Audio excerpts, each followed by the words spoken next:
वेदांत। Yes yes, good evening sir. Vedant क्या तेरा video on हो सकता है तेरा? Yes sir, on. अच्छा। अच्छा, अब ऐसा ना, ये क्लास किसके लिए रखी है सब पता है ना सबको? मैंने क्लास में बताया था आज कि ये वेदांत है, इसकी ऑल इंडिया रैंक 32 है। मतलब यहाँ पे आसपास में तो रैंक 1 है ये। सही है ना? 710 मार्क्स हैं आउट ऑफ 720, सबको पता है ये। तो एक बार अब किसी को अगर पूछना है इससे, स्पेशली अभी मई का है क्लास में, मई का।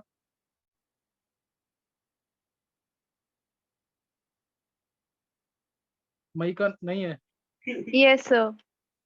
हाँ, मई का जो तुम्हें मतलब कुछ क्वेरीज होंगी जो भी है, तुम पूछना डिटेल में। 30-40 मिनट की क्लास है, तुम इसमें जो पूछना चाहते हो पूछ सकते हो तुम, ठीक है ना? मई का है, और ये गर्भ सिंगल है, गर्भ मंगला। जिसको अपना कोई क्वेरी है, कुछ है, कोई अगर 7-8 बच्चे भी मोटिवेट हो जाते हैं तो जरूर पूछ सकते हो तुम।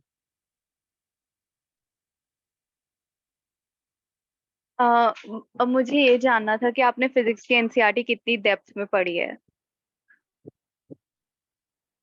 फिजिक्स की एनसीईआरटी 2 बार पढ़ी है अच्छा, मैंने, वेदांत मतलब एक मिनट, पूरे वेदांत एक सेमेस्टर मिनट, में। वेदांत सिर्फ एक मिनट। Yes sir. अच्छा, वेदांत जी की नीट में तो रैंक है ही, साथ में आईआईटी जो है, आईआईटी के अंदर भी से 99.7 परसेंटाइल है ना मेंस के अंदर। बस एडवांस का पेपर वो किसी वजह से फॉर्म फिल करना रह गया, तो उसका मतलब रह गया कि पेपर दिया नहीं। नहीं तो ऑलमोस्ट तैयारी थी पूरी इसकी एडवांस की भी। तो मैथ्स के लिए भी जो आईआईटी की तैयारी कर रहे हैं वो पूछ सकते हैं। हाँ, वहीं का पूछ लो। हाँ पूछ लिया। वही था जी। फिजिक्स के लिए। तो पूरे सेमेस्टर में मैंने 2 बार फिजिक्स की एनसीईआरटी पढ़ी थी, लेकिन मैंने नोट्स बहुत बार रिवाइज करे थे।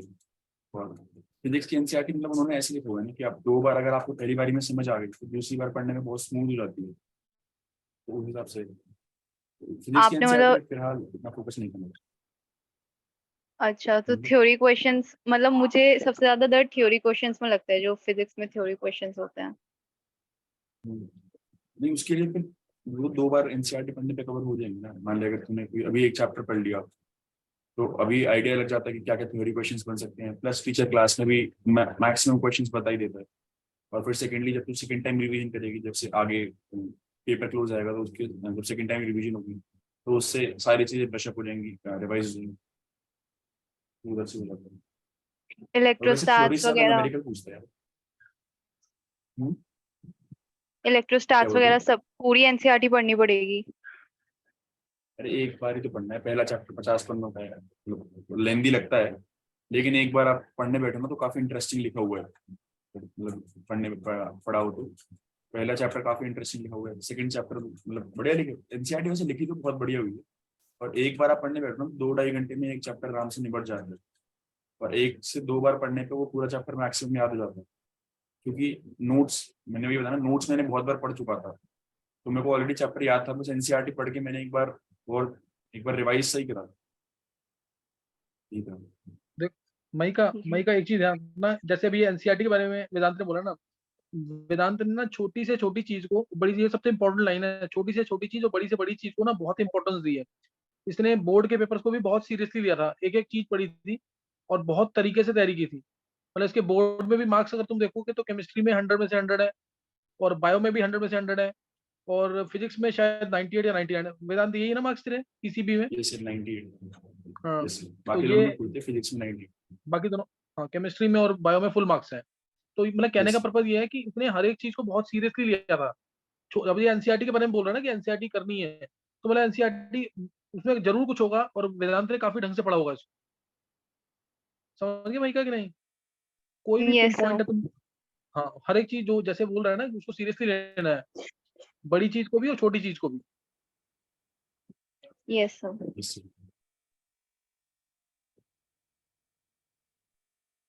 और किसी बच्चे को कुछ पूछना है?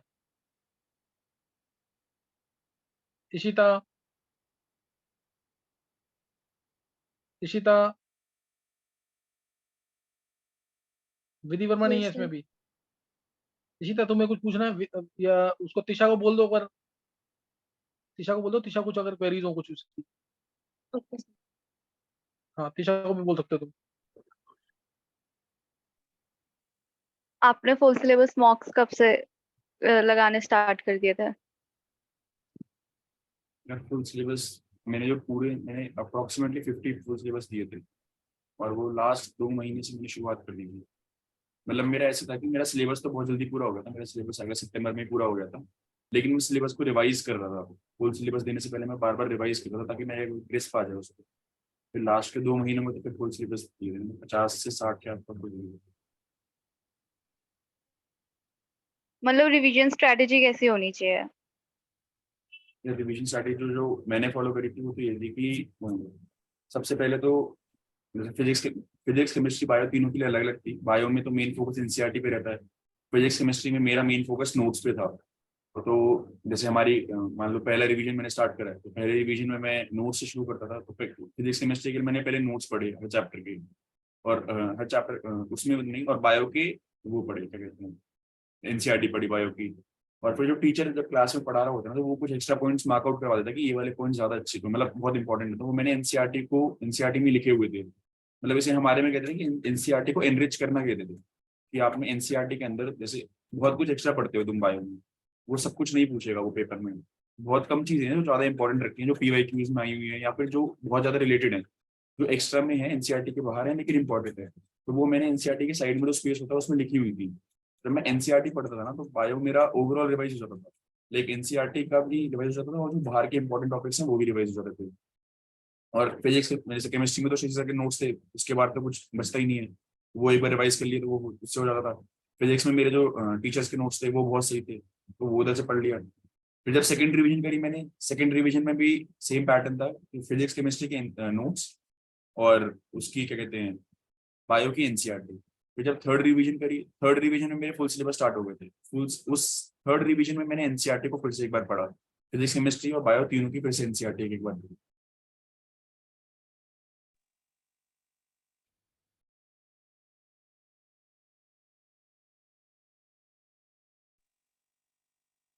हाँ Tisha. Yes sir. Tisha good evening Vedant sir. कर। Good evening. तीशा वेदांत है साथ में। कुछ तुम्हें पूछा कि तुम्हारे लिए बहुत क्रूशियल ये है, ये वाला ना। वेदांत ये तीशा ने भी अभी ड्रॉप किया है, और ना मतलब यस मेहनती है, सब सही है, बस बीच में थोड़ा सा लूज कर जाती है ना, वो दिक्कत है। यस तो थोड़ा सा तीशा, तुम्हें कुछ पूछना हो तो तुम पूछ सकते हो। सर मेरे को यही पूछना था कि जैसे अभी हमारा जब साल स्टार्ट हुआ है तो हमको वापस वही 11th की स्टार्टिंग से ही करा रहे हैं हर चीज। तो हमको जैसे केमिस्ट्री और फिजिक्स में जैसे कोई चैप्टर खत्म हुआ, जैसे थर्मोडायनामिक्स चल रहा है अभी, तो वो ऑलमोस्ट 10-15 दिन चलेगा। तो डेली बेसिस पे एनसीईआरटी रीड मतलब अभी से करूँ, या फिर चैप्टर के खत्म होने के बाद एनसीईआरटी रीड करूँ या क्वेश्चन सॉल्व करूँ? वो आपने पहले तो एक बार वो चैप्टर वो पहले से पढ़ा हुआ है, क्योंकि आपने 11th-12th में पढ़ा हुआ है, तो आप क्वेश्चन डेली प्रैक्टिस कर लो। थ्योरी के लिए मेरे को ऐसा लगता है कि आप एक टॉपिक पढ़ रहे हो, एनसीईआरटी की 5 लाइनें पढ़ी, फिर आगे फिर छोड़ दिया कि नहीं अब कल पढ़ूंगी, मतलब कि कल पढ़ूंगी क्योंकि कल क्लास में होगा, तो वो मेरे को उतना लगता नहीं कि वो बेनिफिशियल होगा कि आप आधा पेज पढ़ रहे हो आधा छोड़ रहे हो। तो इससे बेहतर है कि आप जब एक बार खत्म हो तो आप 2.5 घंटे एक गो में उसको पूरा निपटा दो। क्वेश्चंस तो आप डेली प्रैक्टिस कर ही सकते हो क्वेश्चंस के लिए। अच्छा, और एनसीईआरटी की बैक एक्सरसाइजेस भी? एनसीईआरटी की बैक एक्सरसाइज एक बार करनी जरूरी है, कि बस एक बार हाथ से क्वेश्चन निकल जाए, और जो डाउट्स उसमें से बन रहे हैं, बहुत अच्छे अच्छे क्वेश्चंस भी उसमें गिवन है, तो एक बार जो डाउट्स बन रहे हैं वो क्लियर हो जाए, तो एक बार करने की जरूरत है। ये नहीं बोलूंगा मैं बार बार उसी को रिवाइज करो, लेकिन एक बार तो जरूर एक बार सॉल्व कर लो। बार बार पीवाईक्यूज रिवाइज बार बार करनी चाहिए, बाकी उसको एक बार करने के लिए काफी है। एंड फिजिक्स की भी बैक एक्सरसाइज? फिजिक्स के लिए क्या? Back exercise.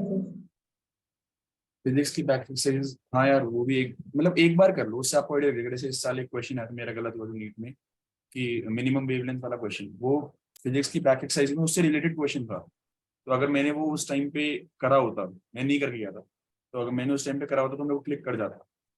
तो इसलिए एक बार कर लो, एक बार करना जरूरी है, बाकी बार बार तो रिवीजन करने के लिए टाइम भी नहीं मिलता और उसकी इतनी जरूरत भी नहीं। अच्छा ओके, बस यही पूछना था। हाँ, अर्शी। Yes sir. हमें नोट्स कैसे बनाने चाहिए कि मतलब एक बार में सब कुछ इंक्लूड हो जाए?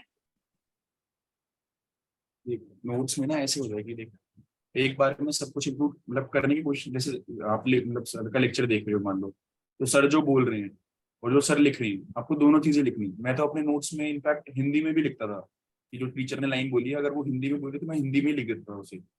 जैसे सर ने एक क्वेश्चन बोला क्लास में, तो मैंने स्पीड में बोला, वो लिखा नहीं लेकिन बोला है, मैं उसको लिखता था, उसके नीचे तो सर ने हिंदी में ही उसका आंसर बोला या फिर जो एक्सप्लेनेशन बोली है या फिर वो वाले पॉइंट, जिससे अगली बार जब मैं वो क्वेश्चन पढ़ूंगा तो मेरे को याद आ जाए कि इसको कैसे सॉल्व करा था मैंने, तो उसको मैं वैसे लिखता था। उसके बाद एक नोट्स को बार बार मॉडिफाई करना पड़ता है। जैसे आपने एक बार नोट्स पढ़े, फिर उसके 2-3 टेस्ट दिए, 2-3 टेस्ट में आपको कोई नया क्वेश्चन पता लगा या फिर कोई नया कॉन्सेप्ट पता लगा, तो वो कॉन्सेप्ट आपको वापस नोट्स में अगर नहीं है तो लिखना पड़ेगा। वो उस तरह से होता है, मॉडिफाई तो करते रहना पड़ेगा। लेकिन एक बार जो आप बेसिक नोट्स बनाते हो ना, मैक्सिमम टाइम वही चलते हैं।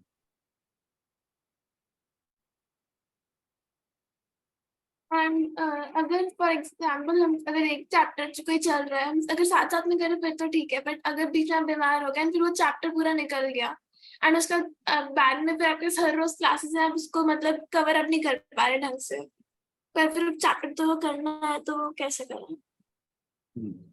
मतलब बैकलॉग की बात कर रहे हो ना आपको, मतलब कोई बैकलॉग चला गया किसी रीजन से उसमें। तो बैकलॉग के लिए यार देख, मैं ये एडवाइस करता हूँ कि पहले जो क्लास में चल रहा है ना, मान लो आपके पिछले 5 चैप्टर छूट गए, मैं तो 5 बोलता हूँ, आपका एक ही छूटेगा, मोस्टली 1 या 2 छूटते हैं, तो 5 बोलता हूँ। फिर भी अगर मान लो 5 चैप्टर भी छोड़े, पहले जो क्लास में चल रहा है उस पर पूरा फोकस होना चाहिए। ऐसा नहीं होना चाहिए कि पीछे के चक्कर में मैं प्रेजेंट को छोड़ रहा हूँ, वो ज्यादा भारी पड़ जाएगा। तो पहले प्रेजेंट पे पूरा फोकस रखना है। प्रेजेंट पे और प्रेजेंट जब पूरा मतलब जैसे आज क्लास में जो चैप्टर पढ़ाया उतना मैंने घर आके पढ़ लिया, नोट्स रिवाइज कर लिए, जो क्लास में पॉइंट्स बोले थे उनको रिकॉल कर लिया, उसके बाद अगर मेरे को टाइम बचता है तो मैं मतलब पुराने वाला पढ़ सकता हूँ। वरना जैसे जैसे आगे जब हम जाएंगे तो उन 5 चैप्टर्स की या फिर उन 1-2 चैप्टर्स का जो भी टेस्ट आएगा वो उस हिसाब से हमें पढ़ना पड़ेगा। मतलब बैकलॉग में एक मेन पॉइंट ये है कि प्रेजेंट को नहीं छोड़ना है पास्ट के चक्कर में, कि 5 पहले के चैप्टर बचे तो मैं आज वाला चैप्टर छोड़ देता हूँ। ऐसा नहीं करना, पहले आज वाला पूरा करना, उसके बाद पास्ट के लिए टाइम निकालना। Okay, thank you. अच्छा, जो आईआईटी वाले बच्चे हैं ना वो भी पूछ सकते हैं, हैंड रेज कर दो, अपना जो भी क्वेरीज है तुम पूछ सकते हो अपना। चित्राक्ष, गर्भ सिंघल,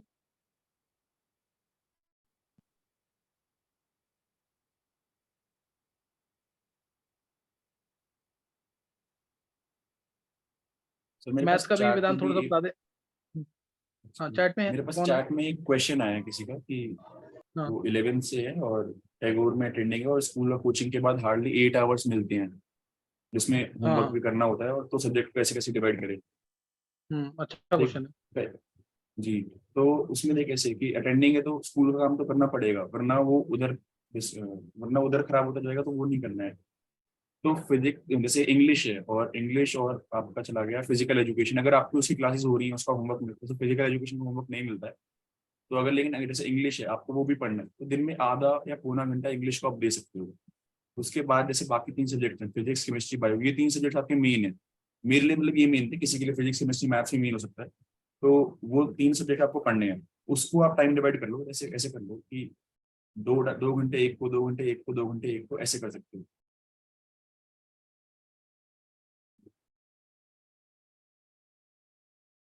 बाकी यार बोर्ड्स में पता है, जब बोर्ड्स आते हैं ना 12th के, तो उसमें वो लोग इतना टाइम दे देते हैं कि आप फिजिकल एजुकेशन पूरा पढ़ लो।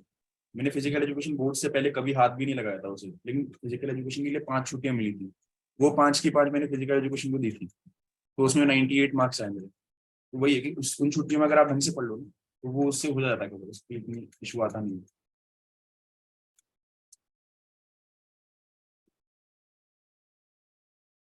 एक क्वेश्चन हो रहा है, ऑर्गेनिक कैसे पढ़नी है अगर वीक हो तो। यार ऑर्गेनिक अभी देख, अगर 11th में है ना, तो 11th में जो 2 चैप्टर हैं जीओसी और हाइड्रो, मतलब शर्त सब तो सारा एक साथ ही पढ़ाते हैं।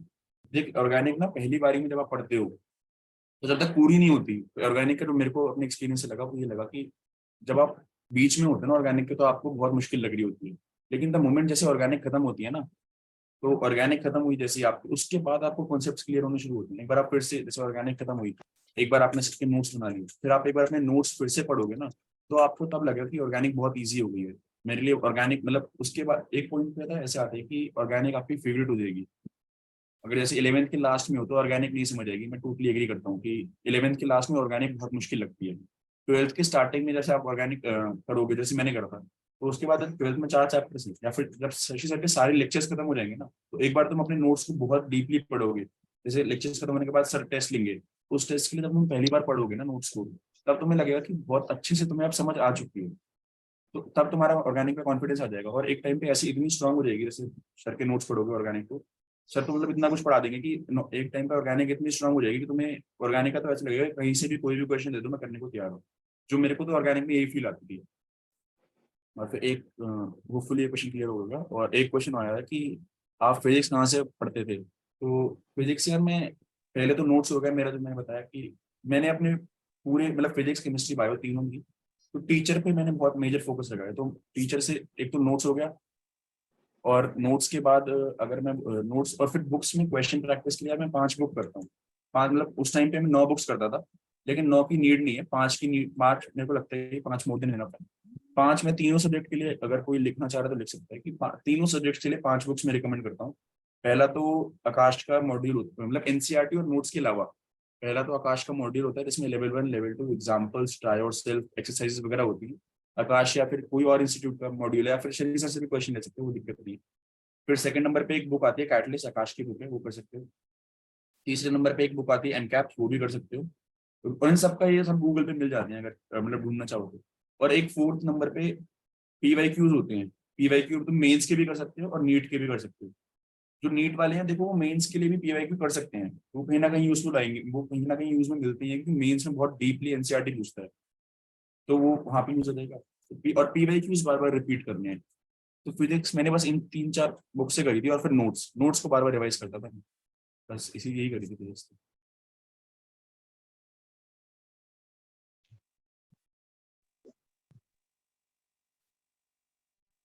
और किसी को? ये विधि वर्मा आ गई क्या? विधि वर्मा। Yes sir. अच्छा, एक क्वेश्चन हो रहा है, हाँ, आपने विधि। मैथ्स की प्रिपरेशन कहाँ से करी थी?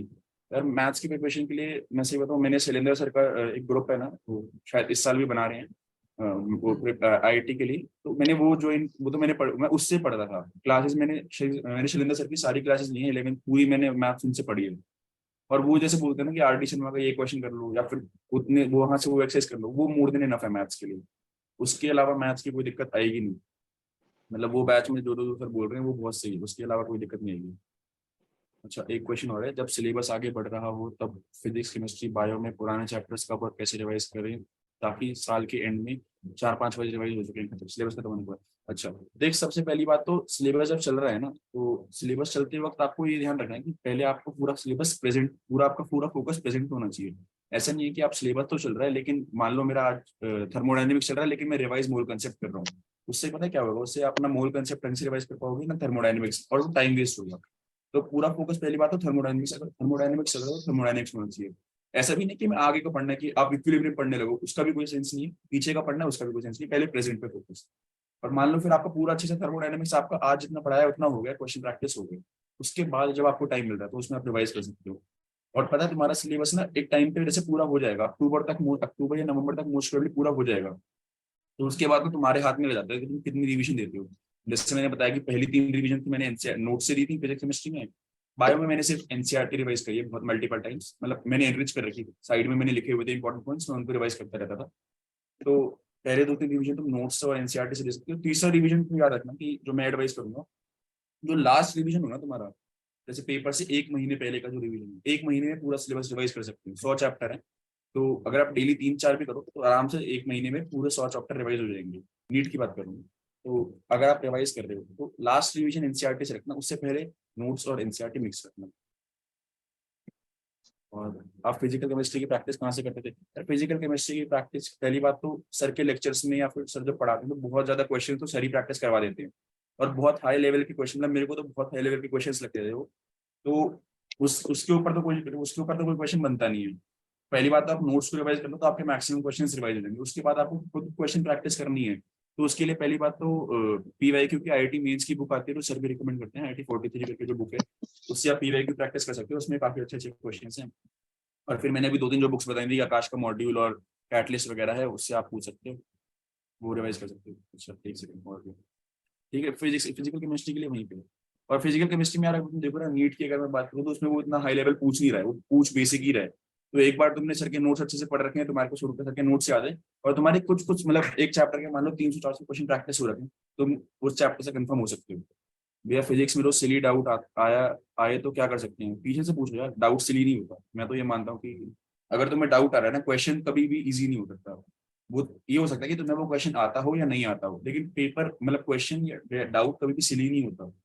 ठीक है, मैं तो अपनी क्लास में मेरे को याद है कि मेरे को जितना भी बेकार क्वेश्चन था ना, मेरे को खुद ही पता हो कि वो क्वेश्चन कितना गंदा है, लेकिन मैं जरूर पूछता था टीचर से। बिकॉज आई मेरे को था कि जो मैं टीचर से पूछ के टीचर से गेम करके जा सकता हूँ ना, वो मेरे को किसी बुक में नहीं मिलेगा। तो डाउट तो कितना भी सिली हो, टीचर से पूछो सीधा।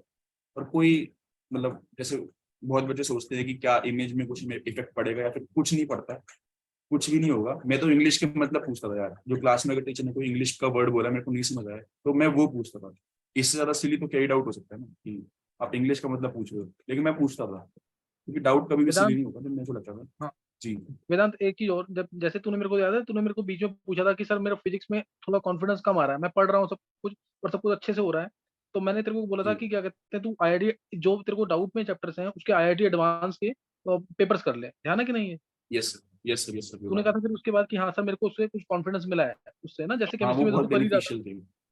हाँ तो जी वन से वाइल किसी को अगर डाउट है किसी चैप्टर में, फिजिक्स में या केमिस्ट्री में, तो नीट वाले बच्चे क्या वो कर सकते हैं ऐसे, अगर उनका टाइम हाँ है नहीं तो? मैं बिल्कुल बिल्कुल, मैं तो सजेस्ट भी करता हूँ कि आईआईटी मेंस तक के पीवाईक्यू तो करो ही करो, नीट के भले से हो, लेकिन आईआईटी मेंस तक की पीवाईक्यूज तो करनी ही चाहिए। उससे कॉन्सेप्चुअल क्लैरिटी एक तो बहुत अच्छी आती है। और मेंस में भी अगर आप एनालाइज करोगे तो मेंस और नीट का लेवल लगभग लगभग सेम रहता है, सिलेबस सेम है, लेवल भी सेम रहता है। तो अगर आप मेंस की पीवाईक्यू करोगे तो बहुत बेनिफिशियल रहता है। और जैसे सर ने बताया कि एक टाइम पे फिजिक्स में मेरे को बड़ा डाउट लग रहा था, क्योंकि मेरे को समझ आ रहा था, क्लास में नोट्स याद थे, मैं क्वेश्चन निकालता था तो हो जाते थे, लेकिन पेपर में कहीं ना कहीं गलती हो जा रही थी। गलती मतलब एक या दो क्वेश्चन हमेशा गलत फिजिक्स में हो ही रहते। तो उसके लिए सर ने बोला कि मेंस की पीवाईक्यू करो। और मेरे अगले ही टेस्ट में बिल्कुल 180 और 180 थे फिजिक्स में। तो उसका बहुत बहुत फर्क पड़ता है। तो अगला क्वेश्चन है, भैया अगर एनसीईआरटी रीड करें और समझ ना आ रही हो तो यूट्यूब इज हेल्पफुल, अगर हम कोचिंग से पहले चैप्टर प्रिपेयर करना चाहते हैं। नहीं यार, यूट्यूब वगैरह से मत पढ़ो यार।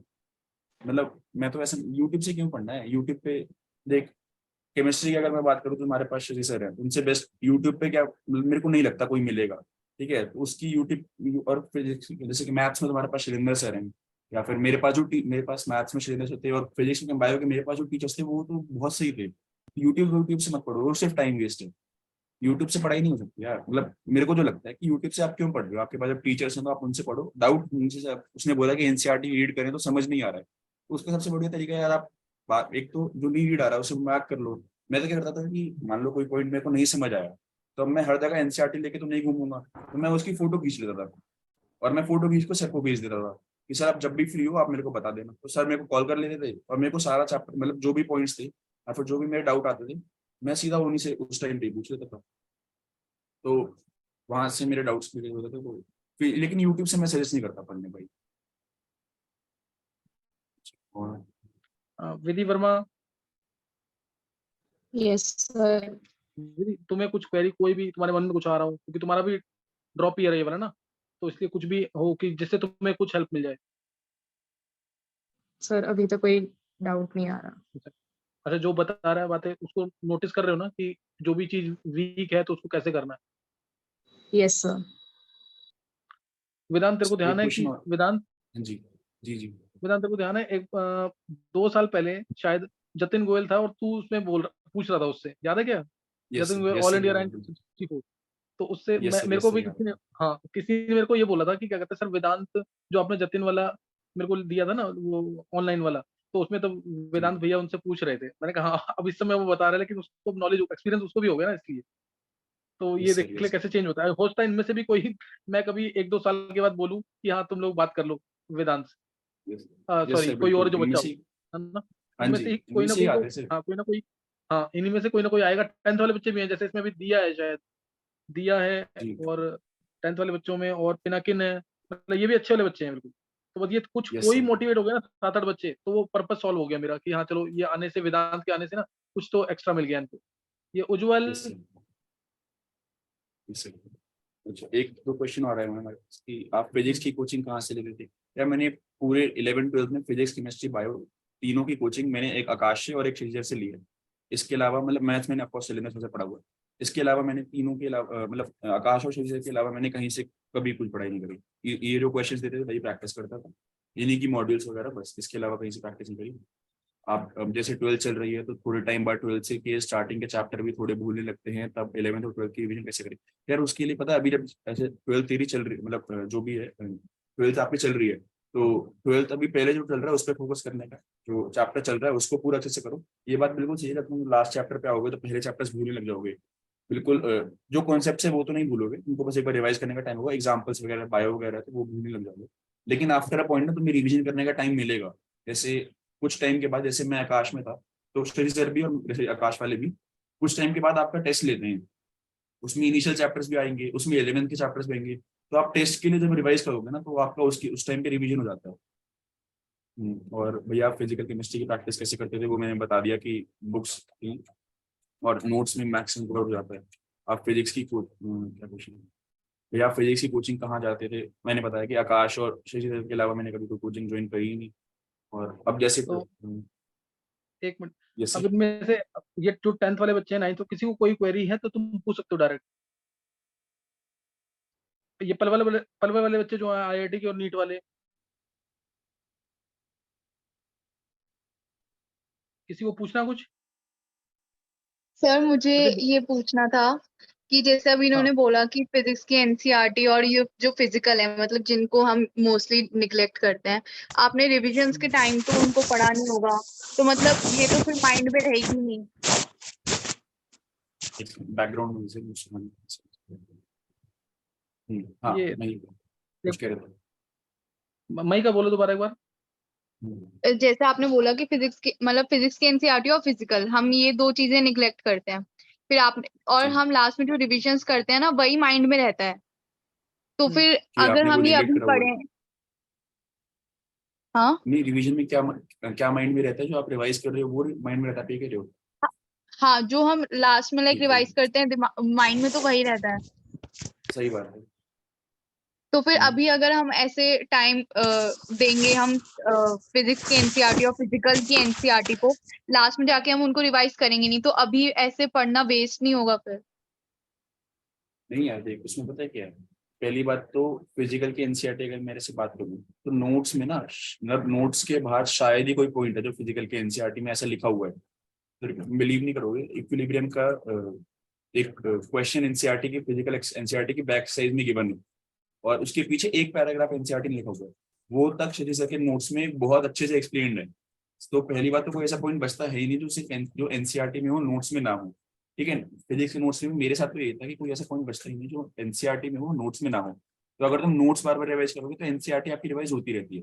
प्लस मैंने क्या बोला कि एक एनसीईआरटी की रिविजन तुम अभी करो जब तुम्हारा चैप्टर चल रहा है, फिर एक जब लास्ट रिविजन करोगे ना पेपर से जस्ट पहले 1 महीने पहले जो तुम रिविजन करोगे वो एनसीईआरटी बेस्ड करना, वो प्योर एनसीईआरटी बेस्ड करना, क्योंकि उस तब तक तुम्हें नोट्स अच्छे से याद हो जाएंगे। तो तब मैं तो इनफैक्ट यहाँ तक था, मैंने नोट साइड रख दिए थे उठा के, मैं नोट्स उठाता ही नहीं था, सिर्फ एनसीईआरटी लास्ट 1 महीना सिर्फ एनसीईआरटी पे पूरा फोकस था मेरा। तो एक वो रिवीजन तब हो जाएगी। हाँ, और वो टाइम वेस्ट नहीं है, मतलब आप पढ़ोगे ना एनसीईआरटी तो और ज्यादा कॉन्सेप्चुअल क्लैरिटी होती है, भले से अभी पढ़ो या फिर थोड़ी देर बाद पढ़ो, लेकिन कॉन्सेप्चुअल क्लैरिटी एनसीईआरटी से बहुत अच्छी आती है। टाइम वेस्ट मतलब वैसे नहीं है, और 2 घंटे लगते हैं एक चैप्टर को, उससे वो अच्छे से क्लियर हो जाता है, तो मतलब बेनिफिशियल ही होगा। सारी पूरी पूरी एनसीईआरटी पढ़नी है और रिवाइज भी करनी है? रिवाइज मैंने क्या बोला यार, देख मैंने क्या बोला कि अभी जैसे चैप्टर चल रहा है, अभी आप चैप्टर की प्रैक्टिस करोगे तो अगर आप 2 घंटे उसकी एनसीईआरटी पढ़ लोगे तो एक पहली बात तो आपने उसकी एनसीईआरटी अच्छे से मतलब, लेकिन वो है ना आपको 2 घंटे में भी ऐसे रीड करना है पूरे फोकस के साथ कि आपको कभी फिर से जरूरत ना पड़े उसको रीड करने की।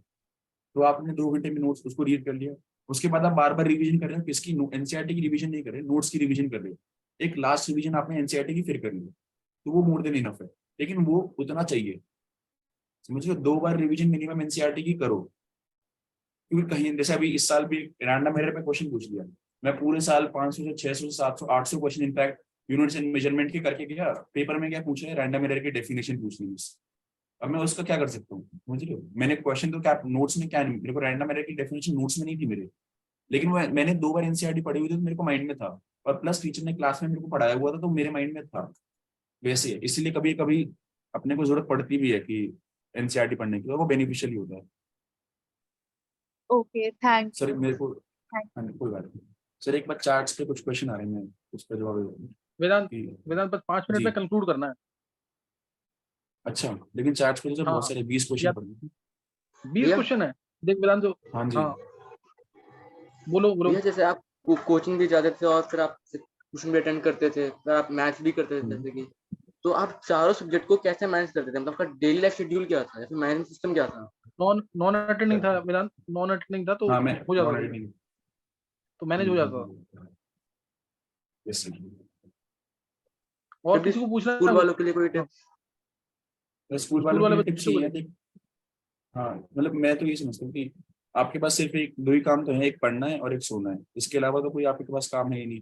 तो पूरे दिन में अगर 6 घंटे की नींद निकाल दूँ, 2 घंटे नहाने वाने के जाने अगर निकाल के अगर मैं बचूँ, तो हमारे पास 16 घंटे बचते हैं। तो 16 घंटे में आराम से मैनेज हो जाएगा यार, ट्यूशन और स्कूल के अलावा। बस वो तुम्हें अपने हिसाब से देखना कि 16 घंटे वेस्ट नहीं जा रहे, 16 में से इनफैक्ट 1 घंटा भी वेस्ट नहीं जा रहा। लेकिन जैसे कोई सब्जेक्ट वीक हो, अगर जैसे कि अगर मैथ्स वीक है, फिर नहीं तो उसको ऐसे है ना कि अगर तेरी मैथ्स वीक है तो मैथ्स के और क्वेश्चन प्रैक्टिस कर, क्योंकि मैथ्स में क्या है, मैथ्स में एक कॉन्सेप्ट आपने सर ने सिखा दिया, आपको कॉन्सेप्ट आपने बना लिया, उसके बाद तो क्वेश्चन प्रैक्टिस है। जितनी ज्यादा क्वेश्चन प्रैक्टिस करोगे उतना ज्यादा ब्रेन खुलेगा। तो उसके लिए क्वेश्चन जितना प्रैक्टिस कर सकता है उतने कर। और थोड़ा टाइम अगर मैथ्स एक्स्ट्रा मांग भी रही है तो थोड़ा टाइम मैथ्स को एक्स्ट्रा दे दे पहले से। आज कहीं ना कहीं बाकी से तो तुम भी चारों से पहली बार शायद तुम 3 सब्जेक्ट ही कर रहे हो, 4 नहीं कर रहे हो, तो 3 सब्जेक्ट में तुम्हें टाइम बांटना है। तो भले से एक सब्जेक्ट को आज थोड़ा टाइम कम दे दिया, क्योंकि अगर मैथ्स का कोई टॉपिक चल रहा है वो थोड़ा वीक लग रहा है, तो उसको और क्वेश्चन प्रैक्टिस कर ली, क्योंकि मैथ्स में क्वेश्चन प्रैक्टिस मेन है, फिजिक्स में क्वेश्चन प्रैक्टिस मेन है, केमिस्ट्री में दोनों चीजें चाहिए होती हैं, क्वेश्चन प्रैक्टिस भी चाहिए, प्लस थ्योरी भी बहुत अच्छी लेवल की होनी चाहिए। बायो में तो थ्योरी थ्योरी है, उस टाइप से होता है। ठीक है भैया। सर मेरे हर्षी पास बोलो। चार्ट्स पे तो बहुत मैसेजेस आ रहे हैं, 115 मैसेजेस हो गए चार्ट पे। नहीं चैट पे अभी इतना नहीं वेदांत, जो बहुत इंपॉर्टेंट है उसका बता दे, क्योंकि किसी को पूछना तो डायरेक्ट पूछ लो एक बार। हाँ एक बार डायरेक्ट पूछ लो यार, मतलब चार्ट में को स्टोर करने में भी टाइम नहीं लग रहा है। हमें टाइम मैनेजमेंट अच्छे से कैसे करना चाहिए? लाइक अगर पूरे दिन पढ़ भी लिया but end of the day लगता है कि मतलब इतनी एफिशिएंसी नहीं थी कि मतलब हुआ नहीं पूरा। देख, अगर एफिशिएंसी की बात है ना, तो एफिशिएंसी के लिए फोकस चाहिए होता है। आप, मेरे को ऐसे लगता था कि अगर मैं किसी चीज को टाइम दे रहा हूँ ना, तो मैं उसको फिर से टाइम देने की जरूरत ना पड़े मुझे। ऐसा नहीं है कि मैं एक चैप्टर पढ़ तो लिया मैंने 2 घंटे, लेकिन उसका फायदा नहीं हुआ। जैसे मैं आज भी मैं फिर बच्चों को मिल रहा हूँ, वो उन्होंने शहीद सर के नोट्स से 3 से 4 बार पढ़ लिए, लेकिन मैं उससे कोई क्वेश्चन पूछता हूँ तो वो नोट्स में आता नहीं। 3 से 4 बार पढ़ने के बाद तो यार एक एक हर चीज लाइन याद होनी चाहिए। तो मैं ऐसे पढ़ा था कि जब मैं पढ़ रहा हूँ ना, मान मैं अभी मेरा मन नहीं है चैप्टर को पढ़ने का, तो मैं नहीं पढ़ूंगा, कोई बात नहीं। लेकिन जब मैं चैप्टर को पढ़ने बैठूंगा ना, तो मेरे को 2 घंटे लग रहे हैं मेरे से, लेकिन वो 2 घंटे एफिशिएंट होने चाहिए मेरे को। उसके बाद ऐसा नहीं होगी मेरे को कोई लाइन बच जाए, तो एफिशिएंसी वहां से निकलती है। और टाइम टेबल की बात जहाँ तक है यार, एक पता है उसके लिए बेस्ट क्या है ना, कि आप एक जगह मतलब एक दिन बैठो, आधा घंटा लगेगा, पूरे दिन का मैनेज करो कि इस टाइम पे मेरे को ये करना है, इस टाइम पे ये करना है, इस टाइम पे ये करना है। उसमें ये मत लिखो पहले से तुम कि मतलब 4 से 5 मेरे को केमिस्ट्री पढ़नी है, ये मत लिखो। ये लिखो 4 से 5 पढ़ना है, और उस टाइम पे तुम्हें जो और जो भी जरूरी लग रहा है कि 4 से 5 अब तुम टाइम आ गया, अब तुम्हें लग रहा है कि मेरे को फिजिक्स पढ़नी है, तो तुम फिजिक्स पढ़ लो। ठीक है, तो उस हिसाब से मैनेज करो कि इस टाइम पे इस टाइम तक पढ़ना है, इस टाइम से इस टाइम तक पढ़ना है, इस टाइम से इस टाइम तक पढ़ना है, ये ट्यूशन का टाइम है, ये स्कूल का टाइम है। उस हिसाब से टाइम टेबल एक बनाओ, आधा घंटा लगेगा, लेकिन वो बहुत काम आता है। एक टाइम टेबल फॉलो करना जरूरी है। और नींद 6 से 7 घंटे की मिनिमम नींद रखना, इससे कम नींद पे मत करना। जैसे सर भी एडवाइस ये करते हैं कि 6-7 घंटे की नींद मिनिमम रखो, उससे कम पे यार मेरा मतलब ह्यूमन ब्रेन बहुत मुश्किल होता है कि काम करना। तो 6-7 घंटे की नींद रखो, उससे एफिशिएंसी बढ़ती है इनका। और बाकी एक शेड्यूलिंग कर लो, वो बहुत कम होता है। अच्छा वेदांत, वेदांत जी 10-15 मिनट के लिए रीजॉइन कर लेंगे एक बार, क्योंकि पूछ रहे हैं ये बच्चे। हाँ ये सर, बिल्कुल सर, बहुत क्वेश्चन मेरे ख्याल से बचे हैं, तो कोई दिक्कत नहीं है, हाँ कर लेंगे। किसी को कोई दिक्कत तो नहीं है? 10-15 मिनट के लिए रीजॉइन करना है, कुछ पूछना चाहते हैं तो पूछ लेंगे। पलवल वाले बच्चों को कुछ पूछना हो नीट के और आईआईटी के तो पूछ सकते हो। अच्छा, एक बच्चा स्पैम कर रहा है क्वेश्चन, भाई भैया इनऑर्गेनिक कैसे करें? यार इनऑर्गेनिक के लिए एक बार सर के लेक्चर्स देख लो, नोट्स पढ़ लो, और एनसीईआरटी को जितनी बार रिवाइज करोगे ना इनऑर्गेनिक की, तो उतना बढ़िया। जैसे इस साल भी अगर तुमने पेपर देखा हो तो इनऑर्गेनिक के इतने गंदे गंदे क्वेश्चन पूछे हुए थे एस ब्लॉक के, उनसे वो यूजेस में पूछ रहे हैं कि 200 से 300 मिलीग्राम मैग्नीशियम यूज होता है। तो मेरी सर से बात भी हो रही थी ना इस बारे में, तो अब वो वही पूछ रहा है। तो उसके लिए जितनी बार तो मल्टीपल एनसीईआरटी की रिविजन करोगे ना इनऑर्गेनिक में, उसके लिए वो बेस्ट है। इनऑर्गेनिक यार मैं यहाँ तक एडवाइस करता हूँ कि इनऑर्गेनिक में भले से आप एक बार को नोट्स छोड़ दो, लेकिन एनसीईआरटी बिल्कुल टिप्स होनी चाहिए। तो एक बार रिज्वाइन कर लेंगे जिसको कुछ पूछना तो।